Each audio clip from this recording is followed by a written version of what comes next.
warriors. Living and surviving are two different things. Today's special guest is Dynasty Taylor, social worker and founder of United Youth Association. Please give a warm welcome to Dynasty. Dear Life Warriors, it's me, Char, your favorite corporate life coach. And today I have another amazing guest for you, Dynasty Taylor. She is currently social worker as well as the founder for her Dynasty's United Youth Association. We're going to learn all about that. But most importantly, she just did receive the Young, Gifted, and Black Entrepreneurial Awards. Yay! And we're going to hear all about her journey because she looks very, very young. So she's well accomplished. We're going to talk all about that. But Dynasty, welcome to the show. Thank you, Char, for having me. I'm so excited. This is going to be amazing. And thank you for having me. This is exciting. So I had the pleasure. I was virtually hosting the YGB Awards, and that was last week, right? Yeah. And you did get your award. How does that feel? How are you feeling? Tell us, what did you get the award for? Let the audience know. I think the award was for civic leadership and engagement. And so I was really excited. I felt that just the energy that was in the room, it was so much Black excellence for one. Yeah. I'm from LA, so even to be honored in New York, that's miles away, that's like, I don't know how to feel. It's just like, wow, like your work can make impact across the world. And that's what that event showed me, is that even though I'm in LA, people can still show you love and show you gratitude from across the world. And so I'm just thankful and blessed. And, I was just a pleasure to be there with everyone. Yeah, no, that's exciting. And like you said, you're in LA, so you started your career as a social worker, correct? Yeah. Okay. Yeah. So tell me a little bit about your journey to that, and how did you pivot that into your foundation that you have for youths? Tell me a little bit about that journey. Okay, that's a great question. So I attended USC back in 2013 when I was obtaining my master's in social work. Mm-hmm. And so I was already at a pivotal point in my life when I was upset with the public education system, and how Black and brown children were always getting the short end of the stick. Always. And so I don't think that when I actually got my attending my master's program, I was just noticing like, okay, I'm going to spend $44,000 per year just for 2 years, Char. So that's $88,000. And when I basically graduate, the salary that they're going to start me off at as a social worker is going to be less than that. So I asked them, I said, okay, because my first starting off salary when I had graduated from USC, my first job was at KIPP Philosophers Academy in South Central. Mm-hmm. And so they started me off at like $56,000. And so you can basically receive that same type of salary with a bachelor's degree if you work yourself up the corporate ladder. Right. So it just didn't scale right, just having to spend all this money on education, especially Black and brown students that even attending, USC, that we were like Dalmatians, like, in that school, because it's not so many of us. But It just seemed like we were already behind, but the financial literacy we lacked, which could have made us make better informed decisions when it comes to like making college decisions and choosing majors and things like that. So I had launched the program 6 months into my master's program at USC. And that's when I started Dynasty's United Youth Association. And so it was still a lot because I was working 2 jobs, I was attending school, and then I was also founding this organization. So I submitted a proposal to the Los Angeles Public Library and told them about the programs and the services that I wanted to offer to the community. But prior to that, I was always a student. So therefore, I was able to do research in the community and conduct a needs assessment to kind of identify what the needs were in the community, which propelled me to then go back to the library and say, hey, when I'm in the library, this is what I'm noticing. This is how I can help. And so I wrote a proposal. They allowed me to start my program in the libraries. And the first 2 months, I only had 2 students, so it was real slow. And then, 6 months later, it just grew. And I went from 1 library to 2 libraries, 3 libraries, but I was still attending. I was still graduated from USC during this time. But I still had to go look for a job after that. And then I was working at KIPP as a counselor. And then I ended up getting hired at Da Vinci Rise as a counselor. And so last year in July, I decided to take that jump and basically say, okay, I've been working as a school counselor for a few years now. Now it's time to resign and go full with DUYA. So DUYA was about 7 years old at that time. And then I was able to transition out of corporate that way. So I worked the entire time, never got paid from DUYA. I was never on payroll, still not on payroll. Hopefully it will be this year, speaking into existence, but yes, it was a journey. Wow, that's amazing. And I mean, what are some of the things that you've learned just even from being an entrepreneur? Because that was all new. Mm-hmm. Like, what were some of the obstacles that you faced that you're like, you know what, if anyone's going to attempt this journey, what would you want them to know? I would say the biggest thing is like taking out time to know yourself and finding a passion that you resonate with. A lot of us go to school or join careers that we're not passionate about based on our culture, or based on our past, or what our parents would want us to do.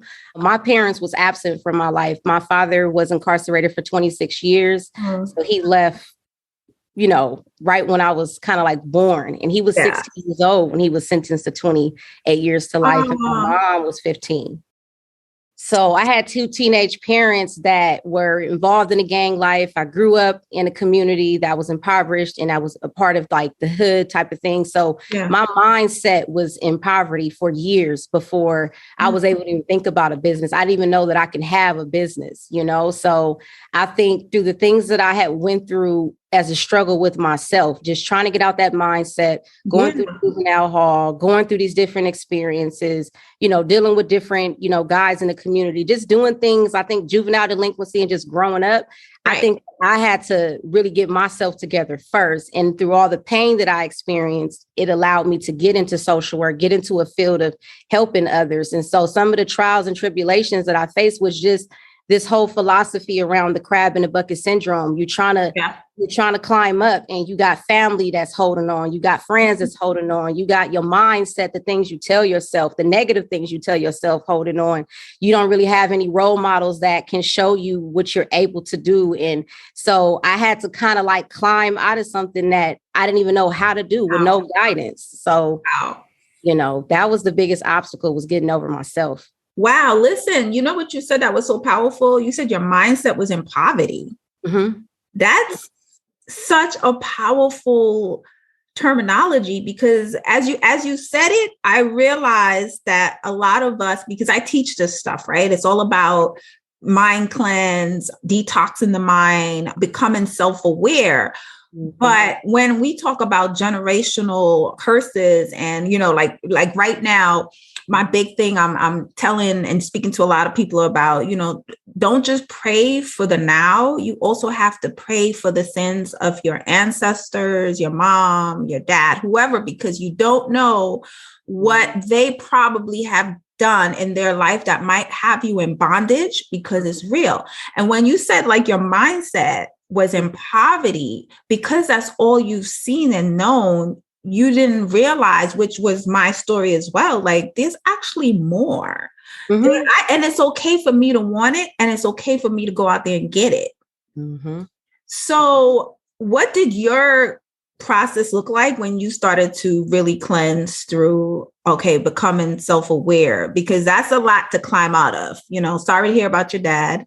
And, just even I had my daughter young as well. Mm-hmm. I was 19 when I was pregnant with my first daughter, and I had her at 20. And I know what that life journey could be, especially from the mother's end, where I'm still young, I'm still partying, I'm still doing all of that. I'm like, I've just turned 20. So my poor daughter probably didn't see me as much. So going through that process of cleansing my mind and my soul was a very long process. Yes. And what did that look like for you? And I had to like dive into a lot of things. I mean, I just had to flood my system with all things, whether it was TDJs, all things positive, talking to myself, getting my thoughts out, looking at them, wiping them, if they were negative, like really removing it from my whole conscious being. It was a work. Yeah. So thank God you discovered it young, that you had to become self-aware. I did this 5 years ago, 6 or 5 years ago. But what did that look like for you? And how did you get through that?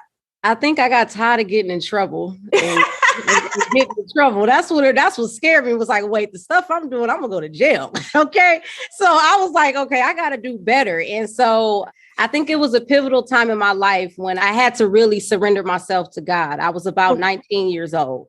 And I didn't really know who to go to at this time. My father was still providing me wisdom from prison. My mom, even though I don't have what I think I should have had from her, I know that she gave me all that she could have, but I couldn't, we and her didn't have the best relationship that I can really like grow from in that situation. Yeah. So with that being said, I had to surrender myself to God, and I had to really let go of everybody. And that's when I noticed how precious my relationship with God was so important, because I had let down God so many times. So many times. I kept just like, I didn't know if it was real. I really didn't understand how it worked. I didn't understand a relationship that wasn't present and actually physical and accessible. And so when I got to a point where I was just like, well, what do I do? Where do I go? I had to surrender myself in that way. And when I surrendered myself, it was scary because it's like God took a lot of people away. I was lonely, and that was scary. Isolation. He put you in isolation. He did that to me too. Yeah. I didn't understand it. I was like, Right. And I was just like, okay, God, okay, you must be a jealous guy, because I can't even be around anybody during this process. But it was crazy because when he moved people out of my way, he even moved family members, my parents, like everybody had to go. And I prayed for it, but that's not what I prayed for. I didn't pray for people to go. I just help me. That's the thing. I tell people, be careful what you pray for, because the one thing you don't know is how he's going to deliver.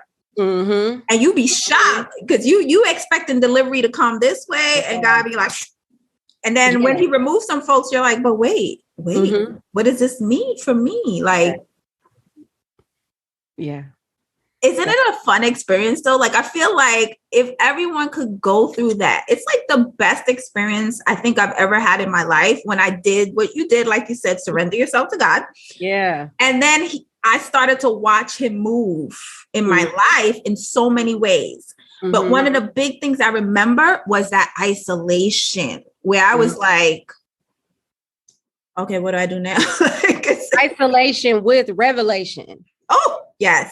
Yeah, because he started to reveal things of like, this is why this person can't be around. Like, you wish them the best, but you can't go there. And if you're trying to go here with me, that has to go. And then every time I was hard-headed to think I can do both, or be in both lanes, or be 1 foot in the street and 1 foot in school, he reminded me every time that it's either you're going to pick a side, or you're going to be still bouncing back and forth. And so for me, I was 19, 20, and I had a mindset that was so far that it scared me. So at 19, I would say it wasn't fun. I didn't like to be alone. All my friends was partying and traveling, and, but it was like he wanted me focused. So the other thing that I had to do was to learn how to like myself. When you coming up in the neighborhood, especially high school, everything is trying to do what everybody else trying to do. I went through that phase. I know how it is of like, why nobody doesn't like me, why I don't fit in. Like, God, whatever aura you giving me, it doesn't really mix with people. Like, I go around people, the conversations I don't want to talk about, the things they want to do, I don't really want to do.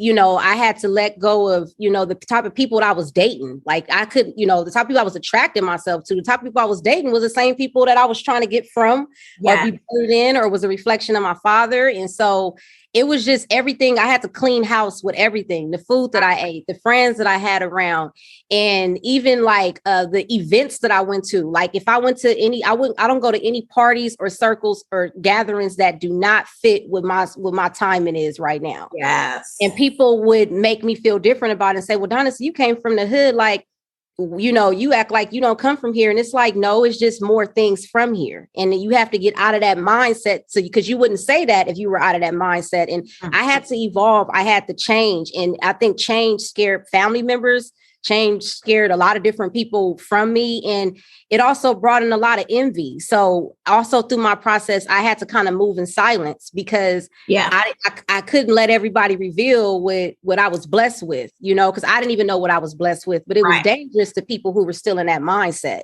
So I had to protect that and move in silence, like dumb myself down at times when I go out to dinner with people that I know. And if nobody's happy in that moment or talking about things, I'm just not going to just bring up what I have going on, to create my own envy or to create a certain type of energy that's not accepted. So I had difficulties when you're transitioning out the hood. It's just the acceptance. Like you have to understand that lifestyle and that mindset that you were in that was more incarcerated, those folks are still there. And so they're tugging at you and it's your past. So my past is always in my presence because I'm living in LA. I'm still in LA. I'm helping the youth in LA. But it's still like a lot of people don't understand like my purpose, my message. Right. Some people are like, you're too young. Like, how did this happen? But I'm like, y'all got to ask God because it ain't like I just woke up like this.